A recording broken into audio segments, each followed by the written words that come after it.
Eh ben, ça devait arriver, j'imagine. Pour la première fois, j'ai été déçu par un film d'horreur indonésien.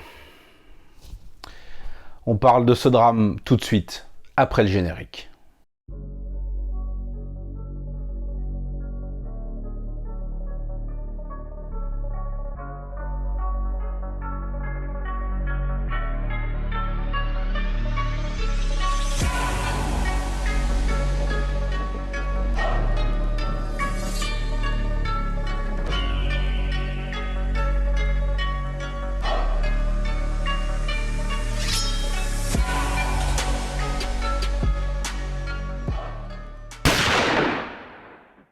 I Know When You Are Going to Die, de son nom original Aku Tahu Kapan Kamu Mati, est le troisième film du réalisateur Adra Daeng Ratu. Le film va nous raconter l'histoire de Sienna, une jeune étudiante décédée, qui reprend vie dans le couloir qui l'amenait à la morgue. Après cet événement pour le moins inattendu, elle a l'étrange et incroyable capacité de voir des fantômes qui lui annoncent quelle est la prochaine personne qui va mourir. Bon, vous avez compris, hein, j'ai suffisamment hurlé mon amour pour les films d'horreur indonésiens récents. Vous savez que j'adore leur rythme, leur générosité, leurs excès, et cette espèce de fraîcheur naïve qui ressort de la plupart de leurs métrages. Et là, c'est également le cas avec ce film, mais quelque chose en cours de visionnage s'est mal passé. Ah ouais, j'en fais des caisses, hein. Qu'est-ce que vous voulez? C'est pour ça que vous m'aimez, je crois. Ou pas. Gue dinyatain udah meninggal. Terus mau hidup lagi gitu. Gue mati suri. Le gros point fort du film, c'est son casting. On va suivre Sienna et ses trois meilleures amies, qui sont toutes brillamment interprétées par des actrices vraiment très convaincantes. Sienna est interprétée par l'actrice Natasha Wilona, qui fait une très très bonne performance. En plus, elle est fort jolie.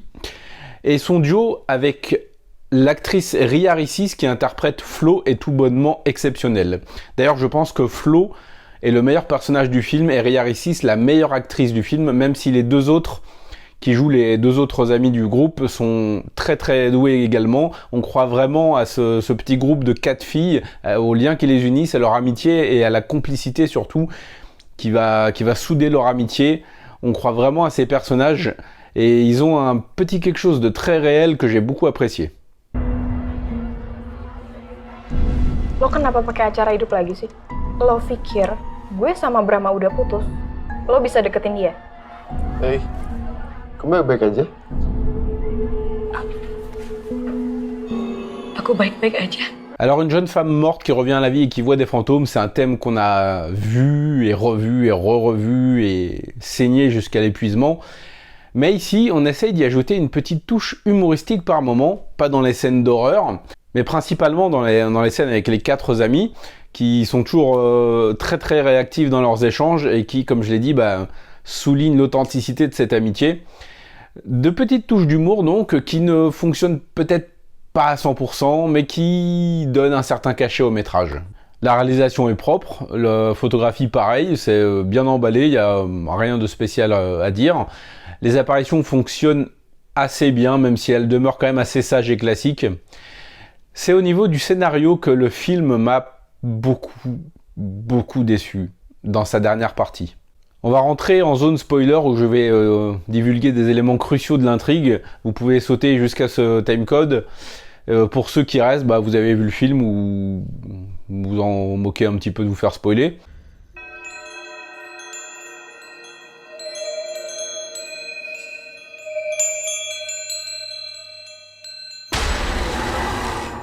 Alors, on apprend en milieu de film qu'un fantôme s'est attaché à Flo, ce qui signifie que Flo va mourir.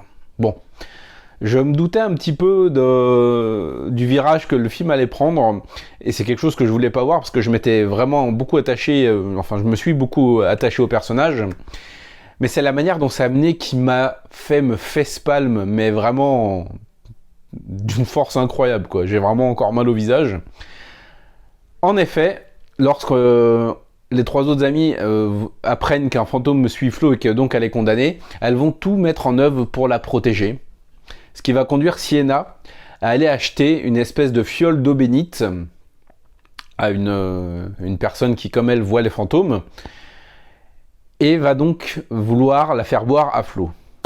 Sauf que quelques filles qui sont en conflit avec le groupe de Sienna entrent dans la pièce, lui dérobent la fiole, se l'envoient évidemment, une querelle éclate, et la fiole finit par se briser. La querelle continue, Flo s'en mêle, et à un moment donné, elle descend les escaliers, trébuche et se cogne la tête. Et c'est à ce moment-là qu'il décide de la faire mourir, après un petit passage à l'hôpital sous oxygène. Ce qui signifie donc que Sienna a causé involontairement la mort de son ami. Ce qui ne fonctionne pas du tout à mes yeux, bordel. Le film aurait eu tellement plus d'impact si on avait diagnostiqué à Flo une maladie grave comme un cancer par exemple, une tumeur au cerveau. Ça aurait tellement mieux fonctionné et il y aurait eu moyen de faire passer tellement de beaux messages. Mais pourquoi choisir de la faire tomber dans l'escalier? En plus, on nous présente le personnage de Flo comme quelqu'un d'assez fort, d'assez solide, d'un petit peu peureux, mais qui soutient toujours ses amis. En clair, elle est badass, quoi. Et si vous avez été énervé par la mort du médecin là dans World War Z là qui je sais plus qui trébuche sur un au moment de monter dans l'avion et qui se tue, je crois, c'était ça je crois, hein, cette merde là. Bah alors là, c'est du même niveau. C'est vraiment du même niveau et putain que c'est dommage. Il y avait vraiment moyen de faire un grand film, mais tout redescend, l'émotion redescend, la crédibilité redescend à cause de ce choix scénaristique complètement pété. Il y avait tellement moyen en plus de passer de beaux messages, de créer des beaux moments nostalgiques et douloureux, comme le thème du passage à l'âge adulte, le fait de devoir perdre des proches alors qu'on est encore en pleine construction de soi-même. Il y avait des thèmes très très riches qui auraient vraiment surélevé le film, mais là ça l'a fait redescendre de 10 niveaux malheureusement. Et je trouve ça vraiment dommage d'avoir à ce point gâché le film avec cette bêtise là écrite par un gosse de 5 ans. C'est juste pas possible. Ça m'agace vraiment parce que le film est vraiment très attachant et j'ai pris du plaisir quasiment jusqu'à la fin, comme avec ta maman. Mais là, ce truc-là, plus j'y repense et plus je suis en colère. J'avais mis une plutôt bonne note sur Sens Critique, je crois même que j'avais mis 8, ce qui est quand même, oui je surnote un peu, j'exagère un petit peu comme toujours, vous me connaissez. Mais là, plus j'y pense et plus je me dis merde, on est quand même passé à côté de quelque chose qui aurait vraiment pu être vraiment fort, quoi.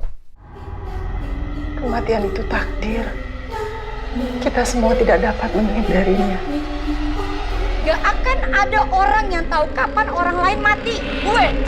Gue tahu kapan orang akan mati karena gue bisa lihat.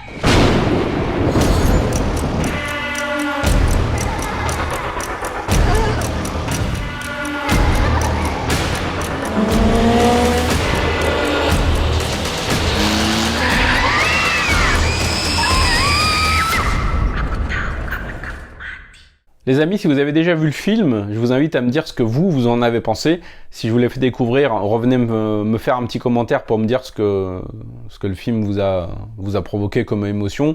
Si c'est de la colère comme moi, mêlé à de la frustration. Donc voilà, il fallait bien que ça arrive, ma première déception au niveau des films d'horreur indonésiens. C'était avec ce film. Mais comme je suis faible, je pense que je vais quand même l'acheter tôt ou tard si j'arrive à mettre la main sur des films d'horreur indonésiens en physique. D'ailleurs, si vous avez des bons plans, n'hésitez pas à me les lâcher dans la description parce que j'ai trouvé un site de vente de films indonésiens, mais je crois qu'il livre pas jusqu'à chez moi et c'est quand je passe par Google Trad, c'est franchement incompréhensible. Donc si jamais quelqu'un peut m'aider ou a un bon plan, n'hésitez pas. Sur ce, les amis, on se dit à la prochaine. On se retrouve vite pour parler de cinéma asiatique parce que vous savez que ça déchire. Ciao!